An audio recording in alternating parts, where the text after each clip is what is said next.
It's a little weird because I don't feel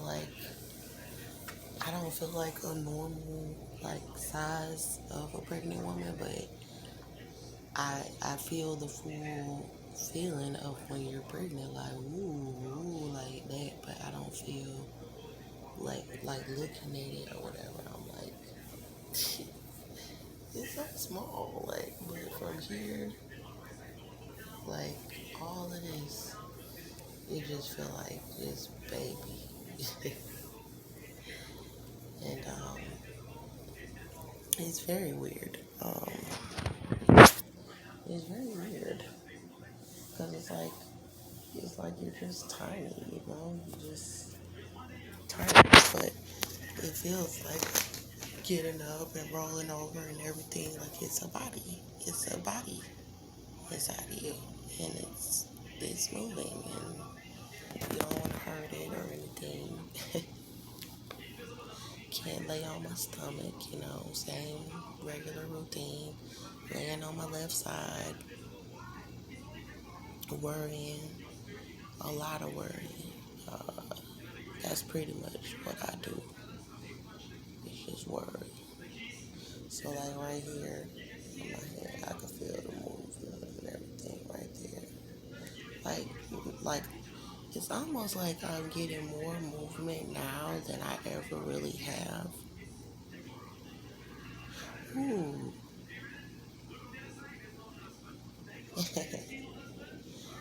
And stuff like that gives me hope that maybe we will be alright, you know, like maybe the baby will make it, you know.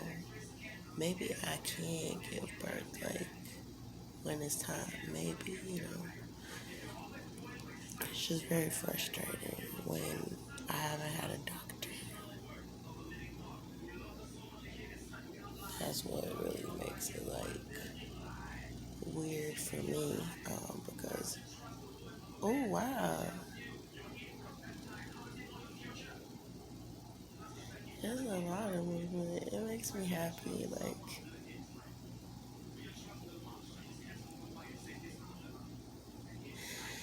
so, I ain't gonna lie, y'all. Like I had a dream like the night before last night, I think, and Austin and Cynthia were there, and Melbourne was there, and there was another woman with another little girl or something. But this there was a little baby at the end of the dream, and he was on the couch in the living room by Cynthia, and he was laying on his stomach, and he had spit up, and he was like a little miniature baby, like his head was like that big, and he was tiny, and he looked exactly like Melbourne did, but his skin looked like he might have been a little darker than Melbourne was when he was a baby, but they looked identical. And he was so tiny, like oh my god. And he had on some of Melbourne's old, some clothes that looked kind of like Melbourne's old clothes when he was a newborn. And he was so tiny, he was so cute. He was just laying on his stomach, like with his head like that, and like he was asleep. And he was so cute. Um, but it was just a dream, you know. I don't know how to make myself go into labor. I wouldn't really know if I was in labor because I'm so small. So yeah, I've had the pains in my back, not pain, but just pressure. And I almost did think like I was in labor, but being that I have been bleeding, I didn't know like if I just am not able to go into labor or if, you know, I don't want to say like the baby's gonna die. I don't want to believe that, but it just scares me, you know, and I pray about it that the baby doesn't die and that I can hold my baby, you know, like, and then I'm scared because when I gave birth to Melbourne, they left me in the hospital room by myself, and I felt them coming out when I was like, I trust you, Jehovah. I trust you, Jesus. And then he just started to come down like into my pelvis area right there, and I felt the pressure. And then the midwife came in because the doctor got mad because I wouldn't let him do a C-section on me. And he left, and the midwife came in and was like, "Oh, she dilated to 10." And she was like, "Go ahead and start pushing." And then Austin had got this leg, and Cynthia had got that leg. And then the lady was telling me when to push and everything. And I felt like I could push on my own leg, but she was telling me when to push, and I listened to her. And he came out like quickly. And we talked about his birth complications, but I don't want to mess up a good story. He was fine. He was good. He did go to the NICU, but he was fine. And after a few tests and everything, he was good, and we got to bring him home.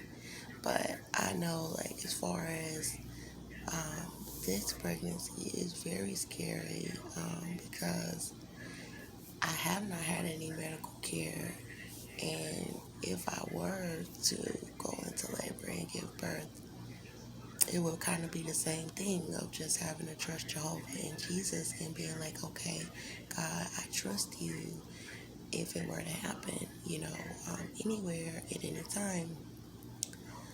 So that's a little frustrating for me because I almost feel like I couldn't even do it even though I'm small. Like, I almost feel like, no, I can't do that by myself. Like, with nobody there to, you know, rub your back. Oh, it's going to be okay. Or tell you when you're dilating. Or to hold your legs up.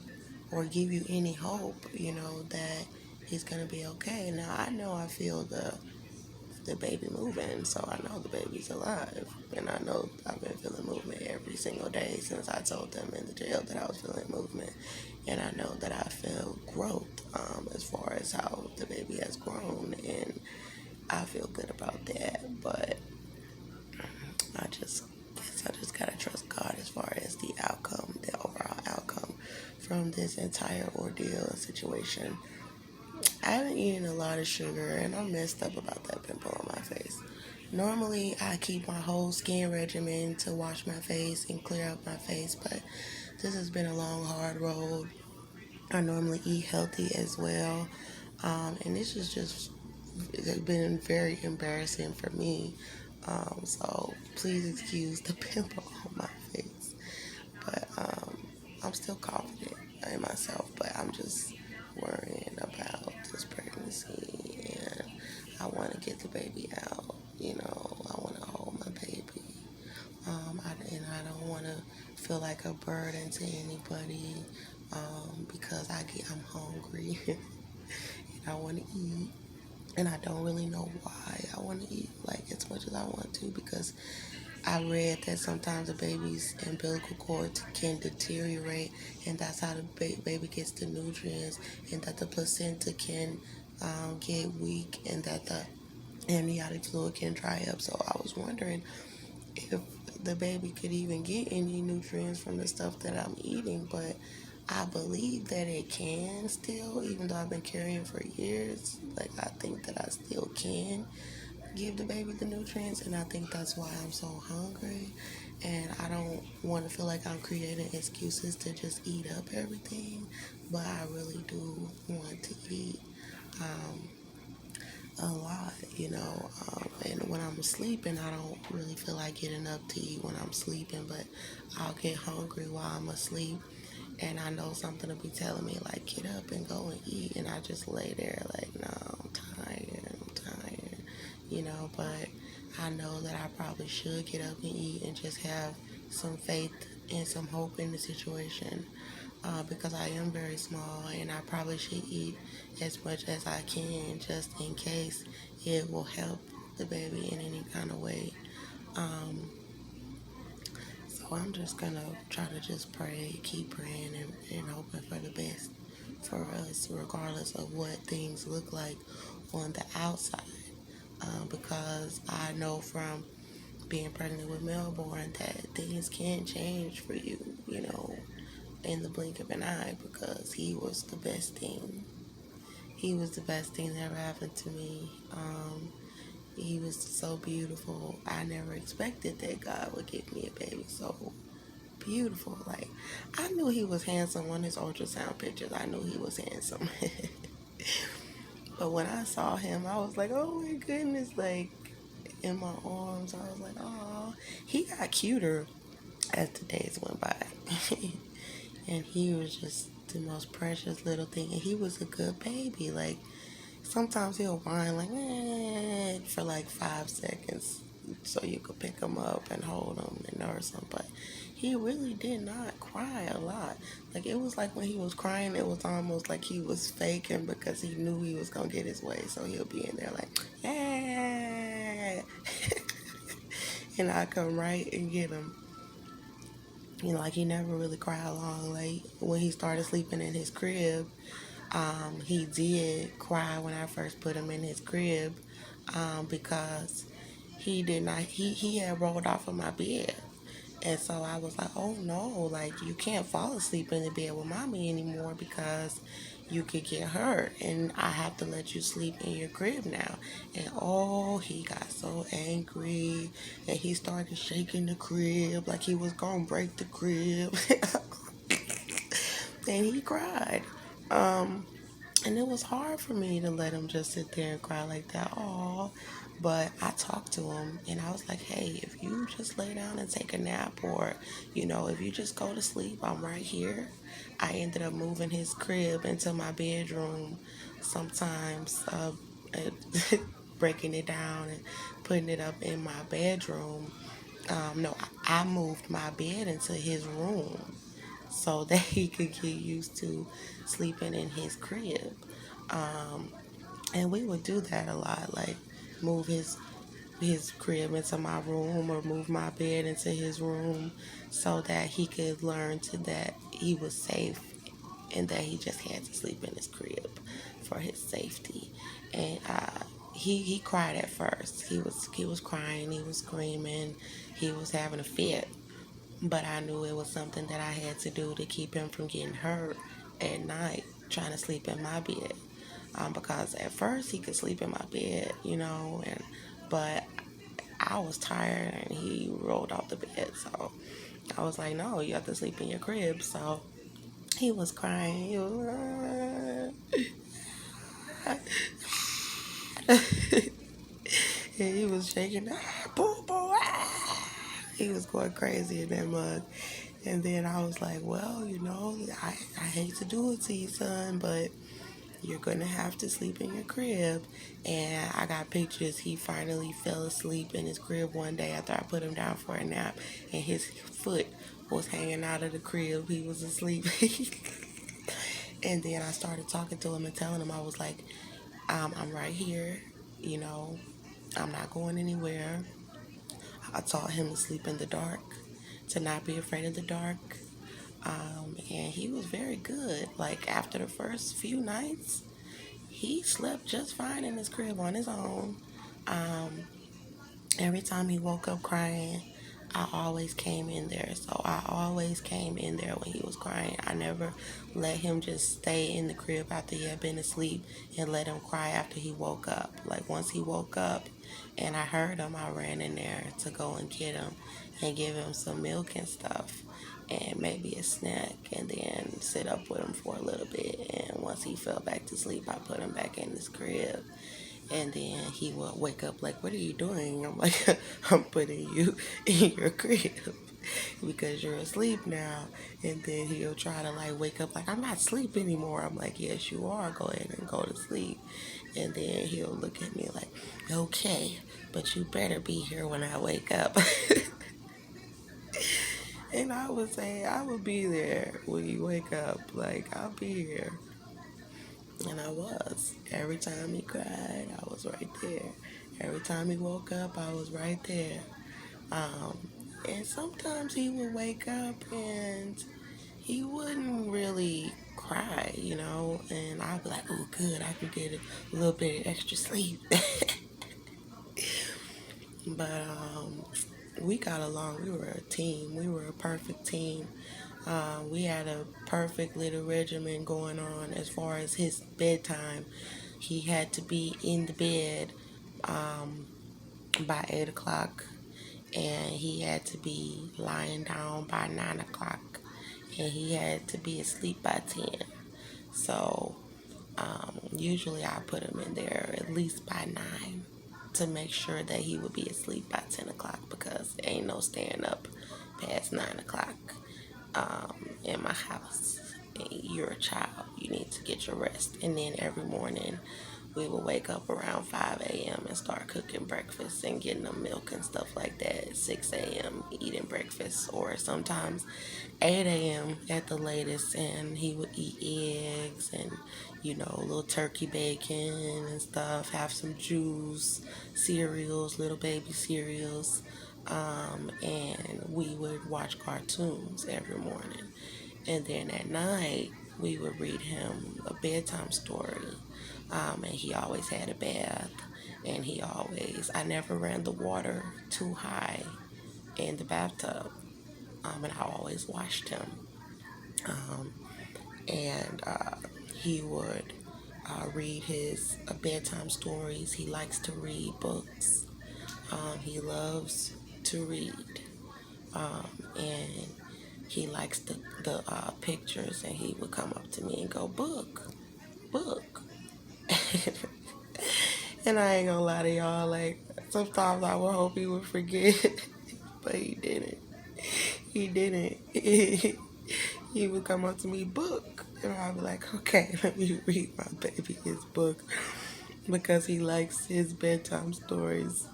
And we would go outside and play every single day. After lunch, or sometimes before lunch, and I would bring out the fruit, and I would let him eat fruit and have his popsicles and juice while we play outside. And I never let him run to the street. I would always tell him, do not run near that street. Do you understand me?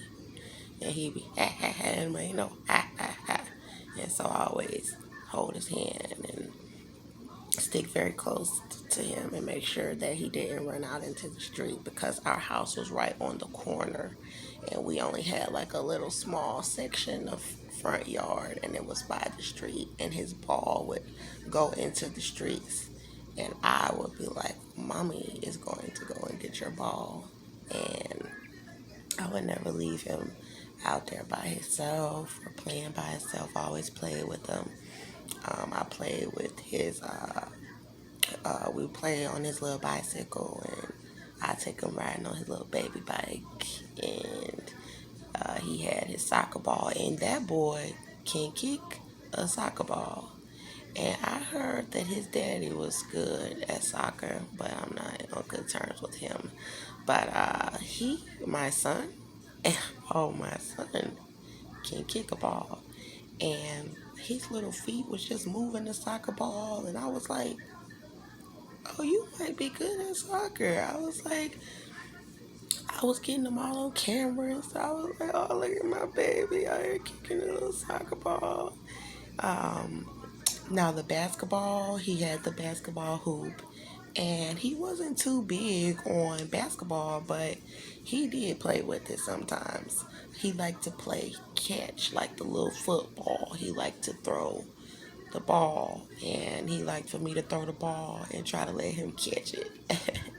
So I don't know if that's the quarterback or whatever, because I'm a girly girl. I don't do sports at all. That was my first time really like playing sports since I was in school, since I was in like middle school and grade school. So, having a little boy, I was like, yeah, because he's a boy, and you just kind of get used to stuff like that.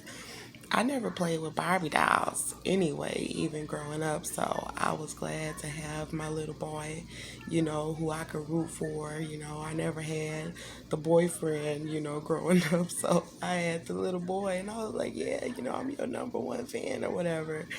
And so he'd be out there throwing the ball, and I'll be out there throwing it back to him, and he'd be laughing and running around like he didn't have a care in the world.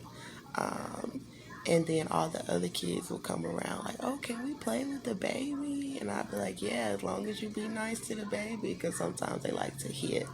And I didn't like nobody hitting on him. And he would play with Cynthia's dog, Teddy, and then he started trying to hit Teddy. And I told him, don't hit Teddy. Teddy don't want you hitting on him, you know. And he was a breath of fresh air. Like, he was always smiling, he was always happy. Everybody loved Melbourne. I called him my kissy baby because ever since he was a newborn, I give him a kiss on his lips. And he got older, and he'd go, kiss, kiss. And then he'll walk up to a stranger. Like, if he felt like you were a good friend, he'll come up to you and be like, kiss. And I'd be like, baby, you don't have to kiss everybody. You know, just kiss mommy. But he was very sweet. And mama's baby, he did not like to go to anybody for too long of a period. Now, he would be nice to you and he would go to you, but then he'll come up to me and be like, milk, milk. And mama had the milk. So he'd come up to me. And it was very precious, just very precious.